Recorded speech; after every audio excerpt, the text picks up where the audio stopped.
Bonjour Éric Danon. Vous êtes diplomate de carrière, vous avez été ambassadeur de France en Israël de août 2019 à juillet 2023. Israël a-t-il à ses portes l'espoir d'une relation apaisée avec la Syrie ou est-ce un scénario à l'irakienne ou à la libyenne qui se dessine? La prudence est de mise. C'est dans ce contexte que les chancelleries occidentales reprennent pied avec les nouvelles autorités syriennes dirigées par l'islamiste Al-Jolani. Notamment la France, Éric Danon, qui a envoyé 4 diplomates sur place hier. Un premier contact annoncé par le ministre des Affaires étrangères, Jean-Noël Barrot. Que peut exactement la France en Syrie? Bon, c'est cette mission, puisqu'on démarre par cela, il y avait donc en fait 5 personnes, le chef de la mission, et puis 4 autres diplomates. Il s'agissait d'envoyer un signal aux Syriens pour leur dire que, une fois de plus, nous étions à leur côté. Il fallait vérifier l'état de l'ambassade au cas où il faut la réouvrir, et ce n'est pas une mince affaire. Et puis, il y a eu des discussions avec des personnalités locales de différentes communautés. Et c'était une mission qui a duré une journée, qui était symboliquement importante. Pourquoi symboliquement importante? Parce qu'il faut montrer que dans ces situations où tout bouge et où le peuple syrien lui-même se demande un petit peu ce qui va se passer, il faut montrer que voilà, on n'est pas indifférent à ce qui se passe et qu'on est prêt éventuellement à aider sans doute la population qui va en avoir bien besoin.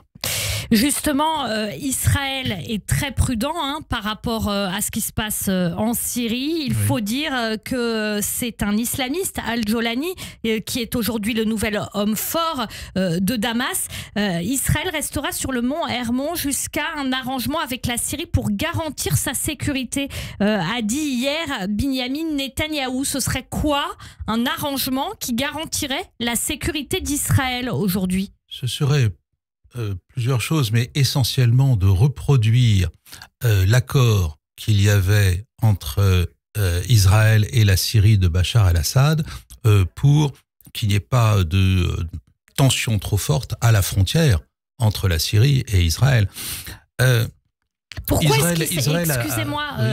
est-ce qu'Israël considère que cet accord n'est plus valide aujourd'hui? Parce qu'il était très lié à Bachar el-Assad lui-même et au régime alaouite. À partir du moment où vous avez un autre régime qui vient en place, il s'agit de savoir si l'accord tombe et caduque ou bien s'il continue.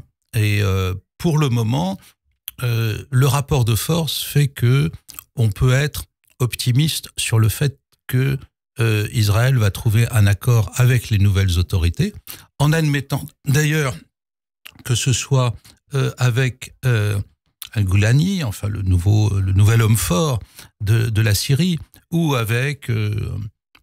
il n'est pas sûr qu'il va durer, il peut y avoir d'autres forces qui se mettent en place. Donc, prudence, Israël a fait 2 choses. Non seulement se positionner sur le mont Hermon et en fait pouvoir, avec son artillerie, menacer si besoin est Damas, mais surtout il a déjà détruit par une opération colossale l'ensemble des forces de l'ancien régime et toutes les forces stratégiques, c'est-à-dire les avions, les bateaux, les missiles et tout ce qui pouvait constituer des armes chimiques. Donc au fond, voilà, il y a une nouvelle donne et ça c'est fondamental. Éric Danon, est-ce qu'on peut dire que c'est Israël qui a fait fuir la Russie de Syrie? Non, c'est partiellement vrai. En fait, ce qui fait fuir la Russie, c'est que Poutine est un peu embourbé en Ukraine. Et c'est plus la détermination américaine et occidentale à soutenir l'Ukraine qui fait que Poutine ne peut pas se permettre d'avoir 2 fronts à la fois. Il a donc abandonné la Syrie.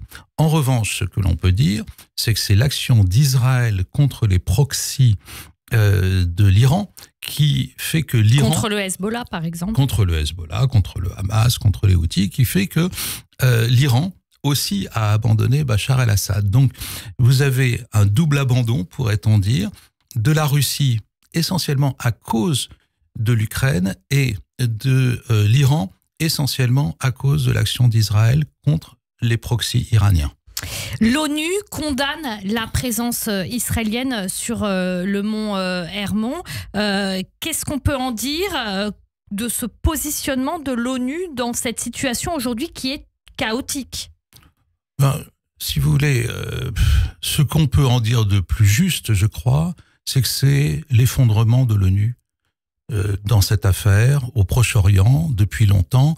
Je vais dire que on n'a jamais vu dans la vie de l'Organisation des Nations Unies autant de gens se comporter comme une boussole qui indique le Sud en permanence. C'est-à-dire c'est-à-dire qu'ils sont systématiquement anti-israéliens et ils ne se rendent absolument pas compte de ce qui se passe réellement et ils sont, je dirais, surinfluencés par des pro-palestiniens dans un premier temps et maintenant par des pro-arabes. Ce n'est même plus le respect du droit international, ça n'est plus rien. Guterres lui-même d'ailleurs ayant contribué à effondrer l'organisation dont il est responsable, sa dernière sortie, c'est quand même d'être allé serrer la main de Vladimir Poutine, lequel est sous mandat international de la Cour pénale internationale. Quand on en est là, voilà, le système a pourri par la tête, c'est ainsi. Éric Danon, est-ce que l'ONU est influencée par la propagande iranienne? Elle est influencée par une propagande anti-occidentale qui n'est pas seulement iranienne, elle est aussi russe et elle est aussi liée à ce qu'on appelle le Sud global. Le Sud global, ce sont des pays qui n'ont rien à voir entre eux, ni politiquement, ni économiquement, mais qui n'ont qu'une chose en commun, c'est la détestation de l'Occident. Et d'Israël, pourquoi est-ce qu'Israël, c'est le centre du réacteur? Parce que c'est à partir du moment où, dans le monde d'aujourd'hui, le mal absolu n'est plus la Shoah ou la Deuxième Guerre mondiale, mais le mal absolu, c'est le colonialisme. L'Occident est en première ligne des attaques et Israël est considéré comme le dernier avatar du colonialisme occidental. Tout ça est une vision de l'histoire qui, fort heureusement, est en train de se modifier. Lentement, on voit que y a un peu de bon sens qui revient dans la manière de décrire l'histoire. C'est lié à ce qui se passe depuis le 7 octobre. En fait, vous voyez que depuis le 7 octobre, vous avez une recomposition complète du Moyen-Orient, dont l'ONU est absente, et vous avez une accélération de l'histoire qui est due à l'arrivée de Donald Trump. Donc, le 7 octobre et la réplique d'Israël, c'est la recomposition, et l'arrivée de Donald Trump, c'est l'accélération de l'histoire. Dans cela, ce que montre l'ONU, c'est son inefficacité totale. L'islamiste Al-Jolani, c'est aujourd'hui le nouvel homme fort de Damas. Vous, avec votre expérience en matière stratégique, en matière de diplomatie, si vous étiez aujourd'hui nommé à Damas, comment appréhenderiez-vous les choses avec ce dirigeant ? Il faut être très prudent, tout le monde l'a dit, tout le monde le sait.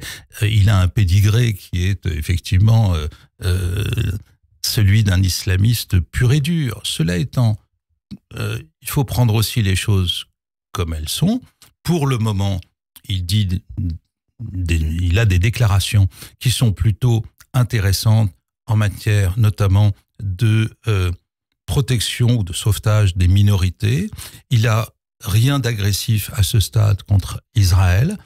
Il est au cœur d'une bataille entre les sunnites, en réalité, entre Erdogan et, disons, entre l'ensemble Turquie-Qatar, qui le pousse à aller vers un sunnisme plutôt ottoman.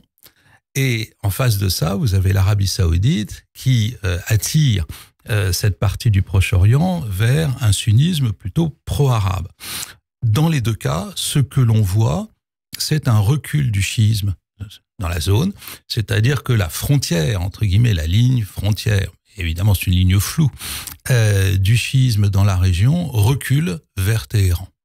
Merci beaucoup Éric Danon, donc diplomate de carrière et ancien ambassadeur de France en Israël de août 2019 à juillet 2023. Les auditeurs connaissent bien votre voix à la radio aussi pour votre chronique hebdomadaire sur notre antenne. Merci. Merci à vous. Et merci à vous.